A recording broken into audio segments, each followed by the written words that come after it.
Welcome to another episode of the Constant Wonder Podcast. I'm Marcus Smith. Our very title, Constant Wonder, suggests that experiences of awe need not be isolated or rare. Constant wonder, accessible anytime, right at our fingertips. Our next guest claims almost exactly that. He's written, "Awe is almost always nearby." The hitch, of course, is in his word almost. There came an interval in his life when this world-renowned expert on awe, a scholar whose reputation in large measure hinges on the study of this transformative emotion, couldn't find it himself. "I felt aweless," he says. UC Berkeley psychologist Dacher Keltner had just lost his close brother to cancer. He did feel awe in the presence of his dying brother, Rolf. Then, in the grief that followed, he lost access to that awe. Those days were filled with bodily aches, hallucinations, jolting from sleep while gasping for air. "I dreamed dreams unlike anything I'd experienced before," he writes. Dacher Keltner is hardly exceptional in his experience of bereavement. Survivors suffer when loved ones die. But most striking in his personal account is this. Bereft of his brother, he knew he was also left without awe.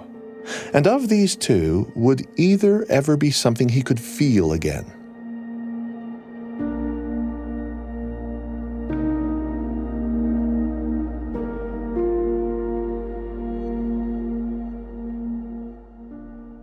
Dacher landed in graduate school at Stanford in the late 1980s, right when the field of psychology was in the thrall of something you could call the emotion revolution.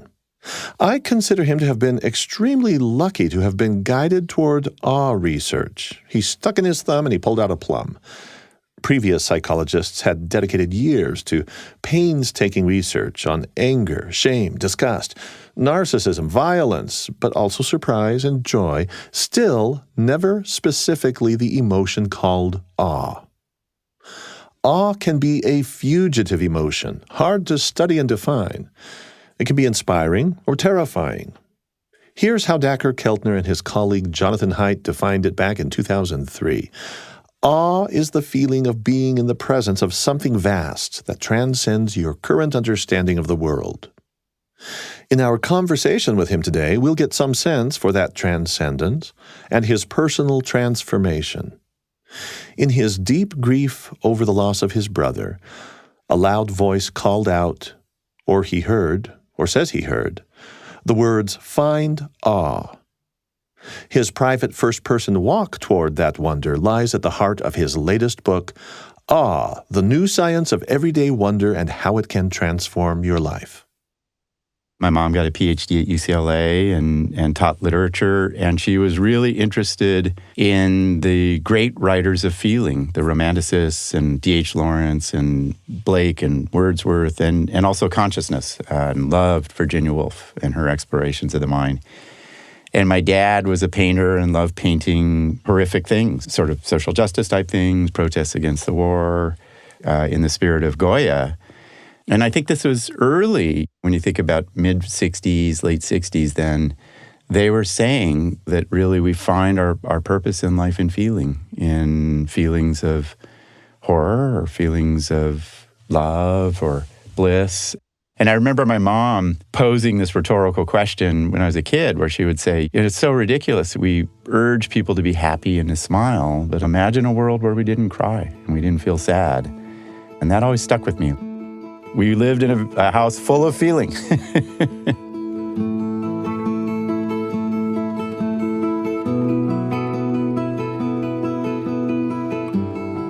Her advice to me as a young kid was always about the most important thing you can do is express your feelings, because they have, contrary to a lot of Western European thought, they have a lot of wisdom in them. Say how you feel. If it's anger or sadness, just express your feeling.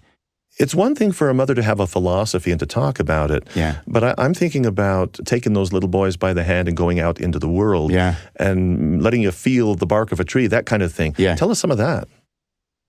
You know, it's so interesting. at this stage of my life, and when you're in the middle of life or the last third, you think a lot about your childhood and your parents. And I think the best way to characterize it was feeling like we've been talking about, Marcus, and then like go explore and be open to the world. And we would take these wild camping trips every summer because my mom wouldn't be teaching university. And we went into the Rockies, no plan, no sense of where we were going to stay. You know, we'd end up in some campground. My brother and I'd wander around and just be immersed in nature and touch the trees and rocks. And they just let us go.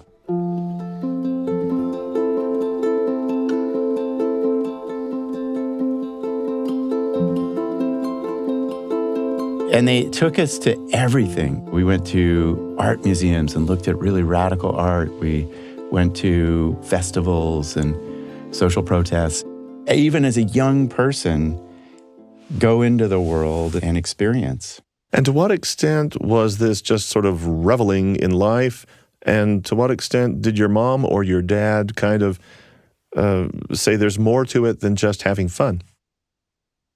It definitely was not about having fun. I wouldn't say fun was the defining quality of our family. My brother and I had enormous fun, almost like Tom Sawyer and Huck Finn, like wandering around a lot. This was the late 60s, and it was Laurel Canyon, and it was this moment in U.S. history of like, there was a lot of political discussion, a lot of conversation around civil rights in Vietnam at our dinner table. And it was about exploration.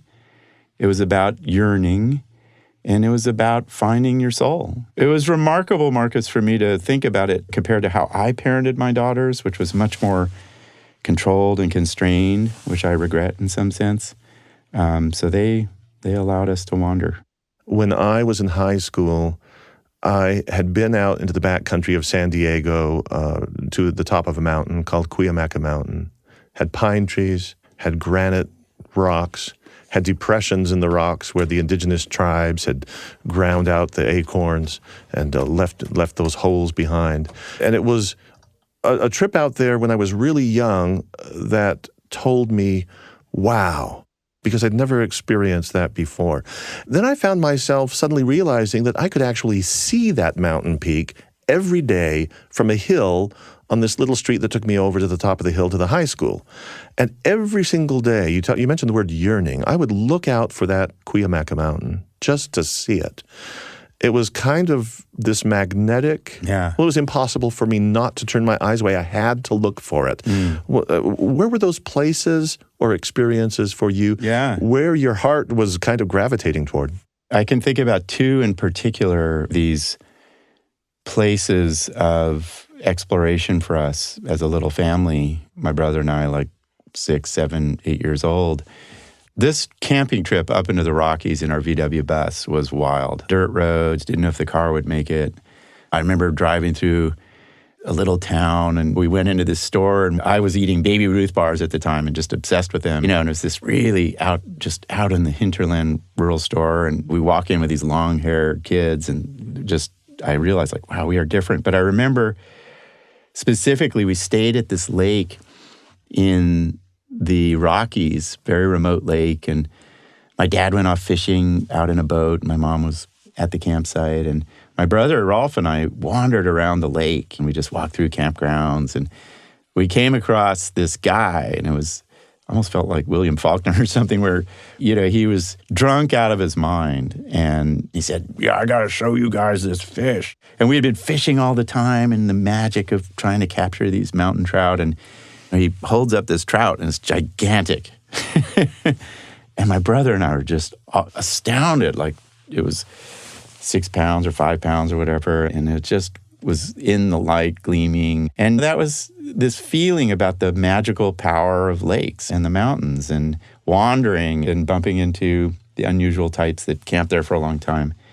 Another place that was really important to me was the La Brea tar pits.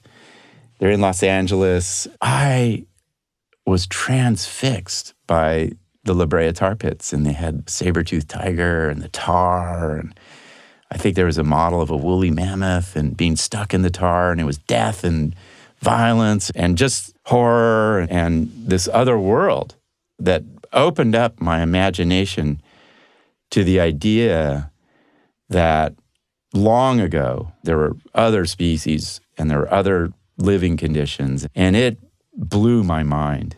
People will toss around that term childlike wonder. I had that, Yeah. but it's not all a bed of roses, Not at all. because I remember one late night staying up and just considering the vastness of the universe and what was beyond this star and the next galaxy, and being horrified by it. Yeah. Is there a scene you can paint for us where terror kind of struck the young child? What a terrific question, Marcus. It's so interesting to me that in many ways, as a child, I was most curious and astonished and wonderstruck by horror and terror. I remember I hated death as a child. And when I would see dogs get hit by cars and birds fall out of trees, I would become obsessed about it and tried to save little birds like a lot of kids do. And the idea of harm really upset me. Watching TV shows, a tiger killing an animal, it really jarred me. And I think what was astonishing about the La Brea tar pits was the violence and death. And it just like pulsated with horror, just like you could imagine very quickly suffocating and succumbing and tearing of flesh. I remember another time, Marcus, I was in Laurel Canyon and we were about to go to school, and this woman, it was raining prolifically, and my brother and I were about to go to school and walk down to these steps to a school bus across the street. And this woman was in a psychotic break, and she was right outside our house at the rain gutter on this curvy, hilly street, drinking the rainwater out of the gutter and like, look at the water. And she was half dressed and really lost. And my brother and I just stood and looked at her condition. And my dad and mom didn't shield us from it. They were like, guys, people really suffer. We moved after Laurel Canyon to this very rural town of 300-400 people, very poor at the time, very poor. My dad and mom had picked my brother and I up from school, and this girl, who I will not name, needed a ride home. She was in my class. She was universally mocked and bullied and harassed because she was really poor and had stayed back a few years. And there were all these stories that her house looked like a junkyard. It looked sort of Appalachian, just deteriorating, and the family was really struggling. She had trouble getting out of high school, and we took her home. And as she was telling us about, just in a very sweet way, about just the hardship of her family, when we dropped her off, we all cried. And I remember seeing my parents the next day, like buy a big box of clothes for them, for that family, and give it to them anonymously. One of the things I'm grateful for is my parents did not shield us from all the human hardship and terror and horror, and that is part of the human spectrum. My dad painted like Goya and Francis Bacon early in his career, and a lot of the paintings were horrifying, So horrifying. Do you remember one of them? Can you describe one of them to us? There were humans turning into horses, real fleshy bodies, with part human, part animal, disturbing. Later in his career, he painted one, which was this naked guy, and the background was black.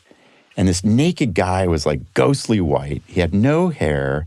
He was sitting on a chair, naked, and he had this kind of greenish white skin.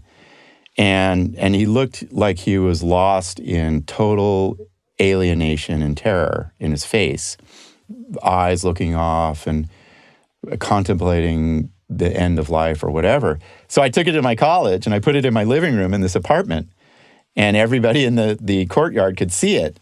And one day the manager knocked on my door and said, I'm really sorry to ask this. I've never had to ask this, but a lot of people are requesting that you take that painting down. I was like, okay, sorry, So yeah, it was not only a life of feeling, but it was a life of really grappling with human hardship and horror and terror. So, astonishing things in the whole catalog.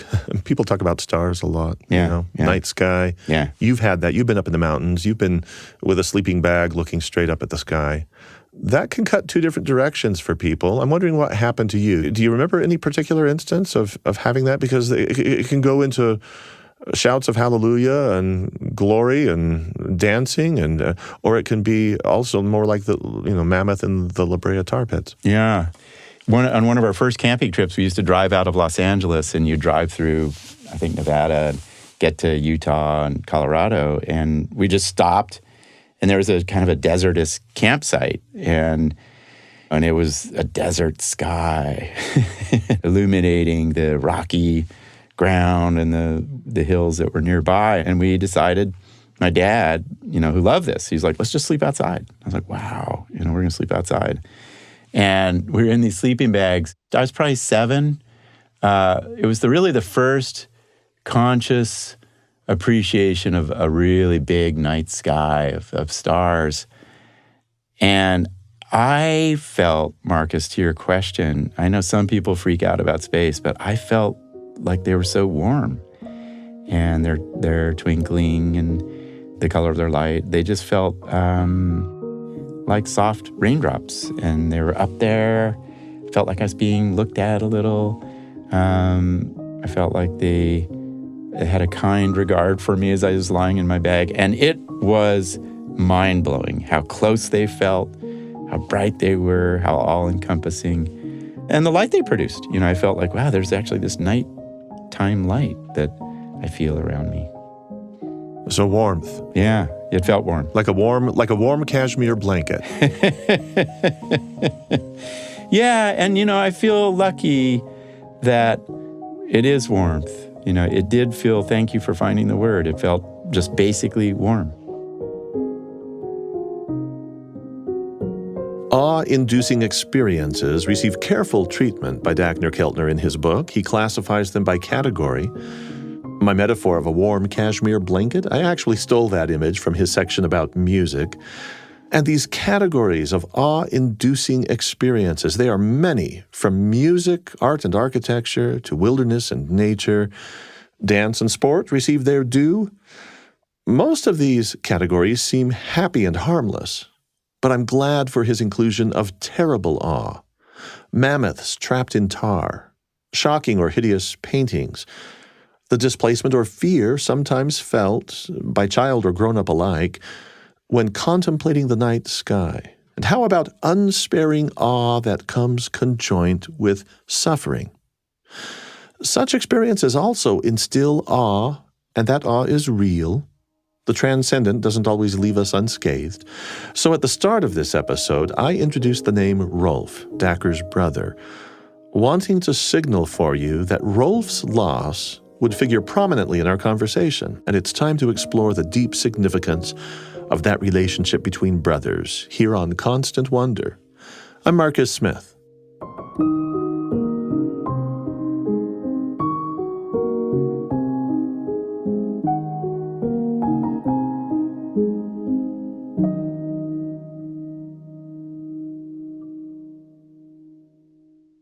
You've mentioned now your interest in backpacking. That was a thing with you and your family, your brother Rolf, with your daughter, your own family. You've mentioned that now. I want to talk about any instance where you have had kind of a surprising, what do people call these? They call them coincidences or synchronicities sometime. Let's jump way into the future. In fact, this is not that long ago. Mont Blanc in France. Yeah. And you're on a trip there. Tell me the story about where at some point somebody kind of says what you're thinking, like you're thinking about your brother. Did I get that right? Kind of, yeah. My younger brother, Rolf Keltner, passed away of colon cancer at, I think, 57. When he passed away, I was totally disoriented. And often, Marcus, I wonder, like, how much have I really recovered from that? I saw so much of the world through his life. And so I taught my class, and then I was just in a state of disorientation. I wanted to return to the mountains. He and I did a lot of backpacking, and and my daughter and I did, and to this day. And I had a conference in Europe, and so I decided to go circumnavigate Mont Blanc, which is 100 miles around Mont Blanc, which is one of the first Western European ascents that really got people into the mountains again. And it was a hard trip because I was flying there by myself and feeling this grief that was only 4 months old and not knowing where my life was taking me and missing him in every way. And I remember landing in Geneva, getting on the bus, going to Chamonix where we were going to gather with the group, driving up that windy road.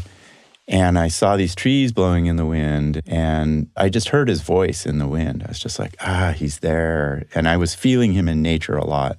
I have to, this is a poignant thing you're telling me, but I have to break in here. You heard your brother's voice in the wind. Are you just being poetic there? No, I literally, and this was really interesting for me, Marcus, that I felt his hand on my back a couple times. I saw him in places. I heard his voice a lot in the wind. And I saw his hair color, which was red, at dusk a lot in the redwood trees and the grasses of Northern California. And it would take the shape of like this particular time. I heard this wind and saw it and felt it. And I just heard him sort of say, like, it's okay. Yes, it's okay. And it felt like a mixture of his voice and the wind. And I'm a biological scientist, and good luck making sense of that. And it was a common experience. And so getting up into the place where we were staying in Chamonix, we arrive, we gather at a certain time, 7 p.m., and I'm getting ready for this 10-day trip around Mont Blanc. And this woman walks right up to me, and there are only 10 people in the group. And she says, "Are you Rolf Keltner's brother?"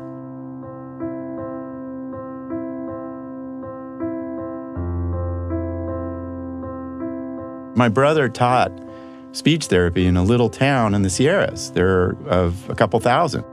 This woman comes right up and asks that. And I said, yeah, I am. And how do you know him? And she said, well, I am his colleague at this little school where we teach. And he and I are very close. And then she told me the story of how she planted that little school with gardens and plants and vines and the like. And when Rolf died, one of the vines that she planted blossomed for the first time. It was just more of this opening for me to the idea that spirit is everywhere, and it's in nature, and it's in how I hear my brother's voice in the wind, and it's in this woman being here and telling me this story about honoring Rolf. And the 10 days that unfolded, she was with her partner. We told a lot of stories about Rolf, and kind of astounded me. The odds of that are pretty low.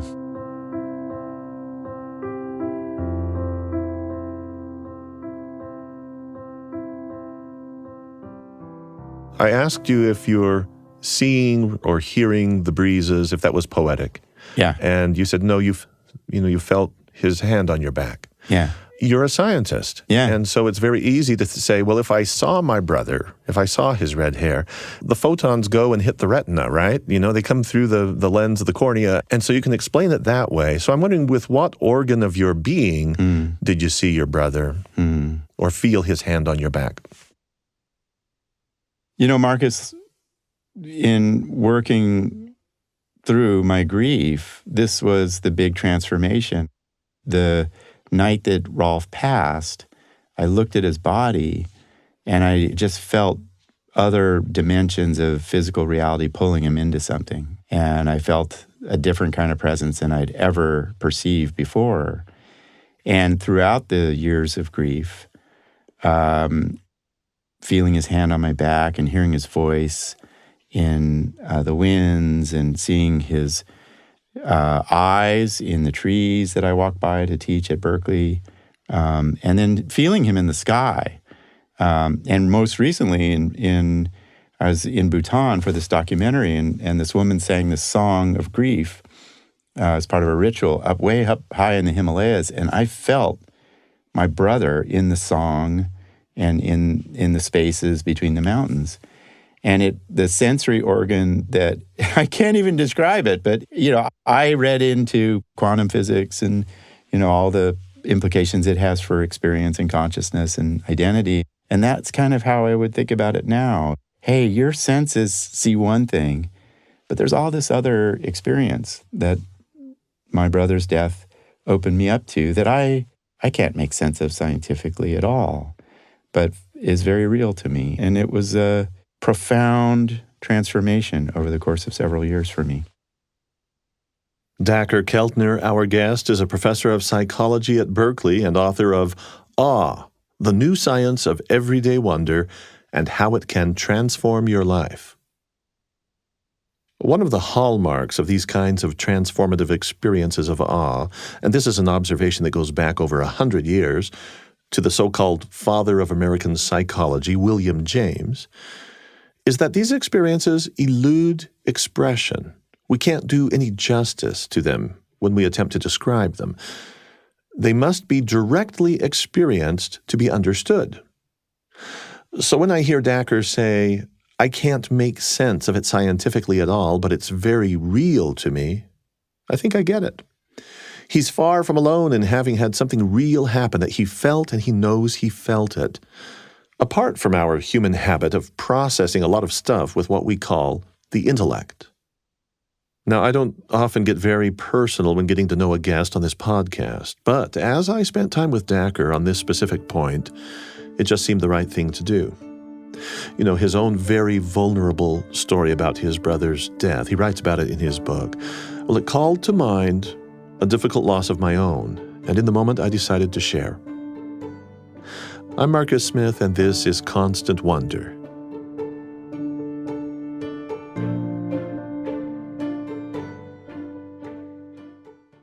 Having become acquainted with your work, the science of awe, the exploration of awe, the literature of awe, your story of Rolf that you're so open to sharing with us now and in your book, you've become kind of a foil for my own experience of the loss of my own brother. As I was reading about your feeling again or carrying his embrace with you today, it took me back to the last embrace I had with my brother. His circumstances were horrific, a very tragic story of bipolarity and suicide. And, it was 3 months or so before he took his life. There was a moment of hope where I had done something for him and he was hopeful again for a short spell.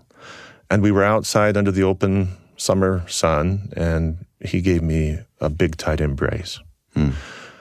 I thought about this moment in my history as I read on page 93 of your book. And if you'll bear with me, I'm going to quote you to you. You say, I will never feel that embrace again or be inspired by new acts of his moral beauty. But my body tells me, in this sense of being touched, that he is still somehow nearby, that our life together is registered in some permanent electrochemical awareness in the millions of cells in my skin that make sense of being embraced by my brother, that there is something beyond the corporal body of others' lives that remains in the cells of our bodies when they leave, and that there is so much moral beauty and so much good work to do. I read that, and I stopped for a long while just to contemplate my own experience. And, with those that we love, that we lose, and they seem gone, I'm not one who has often felt his presence, frankly. But now I'm wondering if I should try, or wait or expect it. Yeah. If I should harbor some expectation. Your invitation is as broad as asking us all to pursue the experience of awe in our daily lives. This could be in small things or big things. It could be a mystical experience. It could just be something aesthetic, maybe. I'm wondering if you really are committed to the reality of these feelings that our intellectual life will sometimes discount in skeptical ways. Yeah, and I'm really sorry about your brother. And all deaths have horror in them and are hard.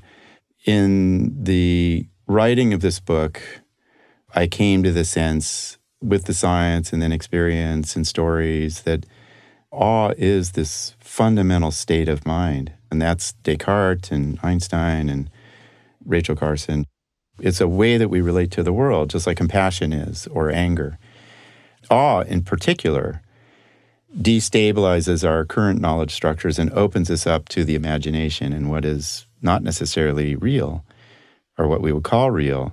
Awe is also deeply embodied, in tears and chills and a sense that, like you don't have skin, you're just part of this group you're listening to music to, or you're protesting with, or backpacking with, or in church with.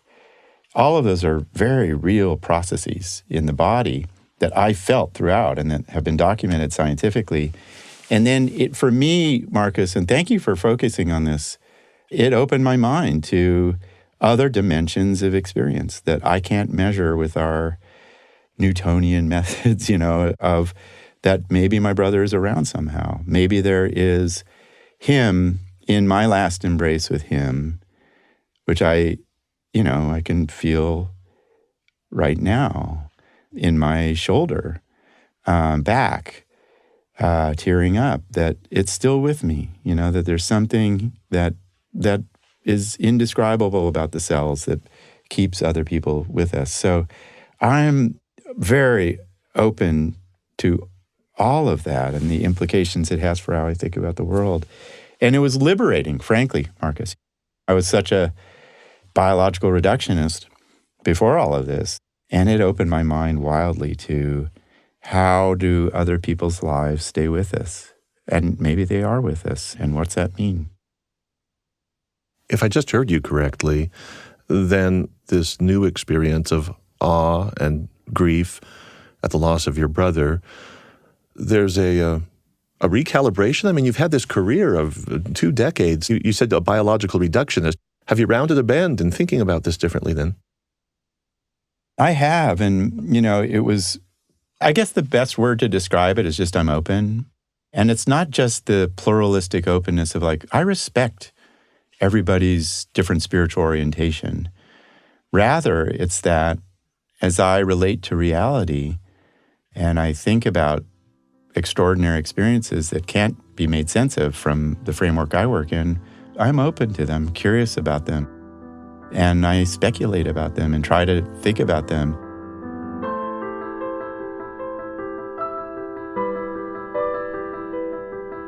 This really came into focus in writing about awe. I don't know a lot about spirituality, and I interviewed a lot of people, ministers and indigenous contemplative scientists and the like. And I went to a retreat in India.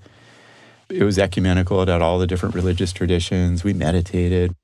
We were by Gandhi's ashram, and that was astonishing to sit in Gandhi's room, whom I admire so, who had influenced civil rights and the Berkeley free speech protests, and who I had read a lot about. And can you qualify that astonishment? What was the nature of that astonishment? I mean, was it, wow, this is a historically important place, or wow, he might still be here? When we visited Gandhi's workspace down by this river we sat and meditated where he meditated, and I felt the sand, and I felt like I could feel his feet. And then we went to his room that he worked in, and it was this tiny little room. And, it had a little desk, and he spun wool in it, and just sitting there with his principles of nonviolence written up on the wall, of compassion and truth and nonviolence and the like. I just felt his body in that room on the floor, this cement floor. And not in the same way of Rolf. It was more, he's a historical figure, right? But it was powerful. But at this retreat, the last day we did this meditation, walking meditation, walked around this square with pools that captured rainwater, and there's lush trees, and it was so quiet. And at the end of the meditation, just touching our heads to the ground and making eye contact with these people who worked in the Gandhi ashram, taking care of orphans and the like, and seeing their eyes and sitting there. It was another experience like this, Marcus, of feeling distinctly like my sense of the sky had my brother in it. And he again was up there, and I could hear this voice saying, "It's okay." And I don't treat that now as a hallucination or an auditory misfire. I treat it as something real. Everything you've just been talking about pulls me into something I think that is really crucial in our experiences of wonder, or awe, as it's called, the title of your book. And this has to do with the idea that experiencing something wondrous isn't necessarily the goal in itself if you're going to be goal-driven.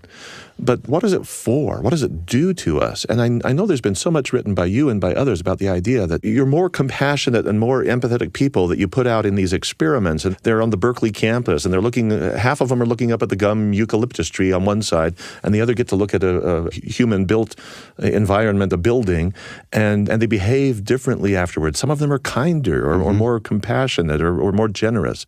I'm wondering, have you noticed in yourself that the experiences that, like the ones you've described, be they in nature or at a concert or listening with your family to LPs, where the wonder did something to you?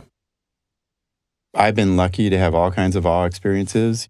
Nature, seeing Nelson Mandela, being around the Dalai Lama. And they always do something for me, and they align with the science that we've shown, which is like a little burst of awe. Looking up at some trees or at a big view makes you kinder, you share more, you put aside differences and see the common humanity with others. You feel more collective. But the bigger thing that my experiences of awe have done, and I have an example, is it just makes me understand why I'm here on Earth and what work I'm supposed to do.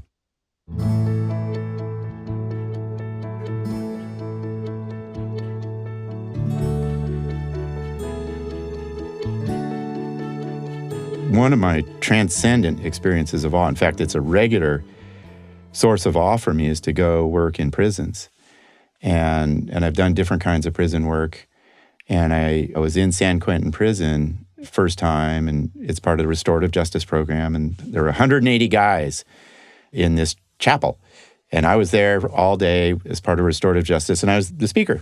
And I gave a talk on awe and compassion. And it's a very moving day for a lot of people to be inside and to hear the life stories of these prisoners and all the trauma they've faced and the violence they've done and how they are seeking redemption.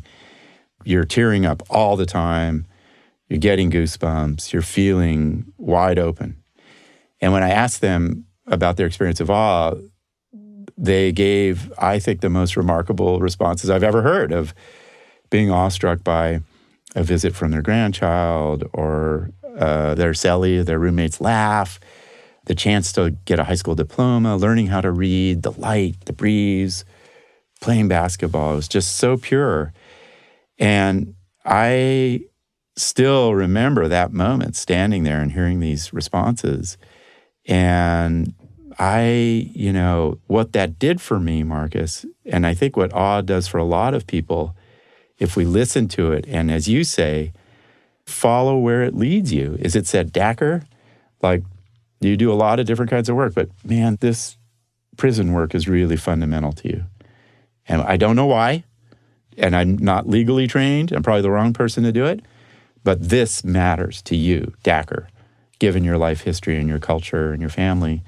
And it has persisted. And a lot of people I talk to have these awe experiences where they're, I tended to people who were unhoused, and that's what I want to do in my life is that kind of work. Or I love the beauty of Paris, and they go into design. So I think listening to awe is one of the great adventures of life. You broke the rules at San Quentin. Yes, I did. Tell us a little about that. Makes me tear up thinking about it. Yeah. In this work inside, you spend 8 hours there. You have lunch with the prisoners, and they get fed crappy food, and you hear their stories, and you do the restorative justice work of talking to each other, talking about harm, etc. And at the end of the day, we all stand up. And it's so remarkable, Marcus, to be in unison with other people physically, listening to music or playing sports or cheering or dancing. And this was that. It was like we all stood up and kind of got into a comfortable posture, and we said these phrases of restorative justice, that violence is not a solution to anything, everybody has dignity, and so on. And at the end... help me out here. What you're saying is people recite this in unison together? Yeah, at the very end of a day of restorative justice in San Quentin, you stand up. There are 180 men in blue, all wearing the blue denim of being a prisoner, and then probably 6 to 8 volunteers. You stand up, and up on the screen, they put the 8 phrases or so of restorative justice, their core principles of treat everybody with compassion, violence is not a solution to anything, every human has dignity and worth. And you say these phrases with everybody in the same time. It's like chanting or a form of prayer. And I hadn't had a lot of experience of that. And I'm with all these people. I'm standing at the back of this chapel. We're all uttering these phrases. And I'm starting to feel, wow, this is powerful. I'm feeling a rush of goosebumps and some tears and a sense of, like, I'm just part of this. I'm not Dacher. I'm just part of these words. And it ends, and I have goosebumps, and I turn to Lewis Scott, who's a friend, who's now in Folsom Prison. He helped run the restorative justice programs. He has a podcast in prison. He creates newspapers in prison wherever he goes. A remarkable human being. And I'd been getting close to him, and we turned to each other, and we hugged. And you're not supposed to hug. You're not supposed to touch the prisoners. Correctional officers are often circulating, and they'll cancel the whole day if you do that. But he and I had to hug, and we said, I love you. And we're crying and laughing. And it made me think about hugging my brother. Lewis was very big and strong like my brother, had a big chest and big arms. Hugged in the same way like men do, one person's chest into another person's shoulder. And it gave me hope. You said something just a moment ago that is really insightful. You said, I wasn't Dacher, I was part of all of this, or words to that effect. Yeah. I've had experiences, I would say that they're kind of rare. I've had some powerful experiences where, and I think in the literature, I think this goes back to, there's a long history of people trying to describe what this is all about. Ego death is one term. You talk about the quieting of the default mode network. All of that gets kind of sciencey, and I can hang with that for a while. But I'll just tell you from my personal experience, I've had a couple of ego deaths where I would say that it was an experience with the divine. And I can corroborate, I can stand as witness that the self just kind of evaporates, and suddenly I'm connected. I just want one more story from you. You've given us some powerful stories already. Maybe you got one more about when you knew, and maybe even were surprised by the quieting of your own DMN, your default mode network. 2-3 years ago, we went into this place called Evolution Valley, which is certain backpackers' favorite place in the Sierras. And it's just an extraordinary trip. And so you got to catch a boat across this little lake and then hike 15 miles in. It's tough, good ascents and up to 10, 11,000 feet. And my daughter and I, we go backpacking, to be quite honest, Marcus, because we are pretty high-strung and burn, and we just have a lot of energy, don't know what to call it.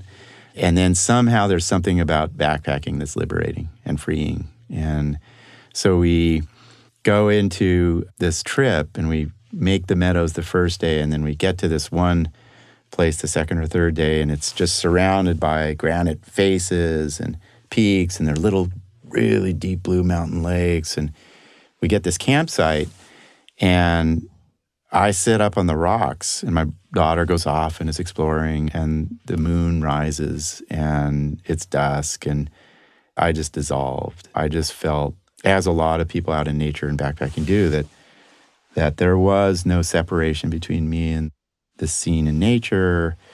I was part of it, and it felt freeing and ecstatic and makes me laugh and tear up and just feel warm, to use your word, just to feel with nature like that.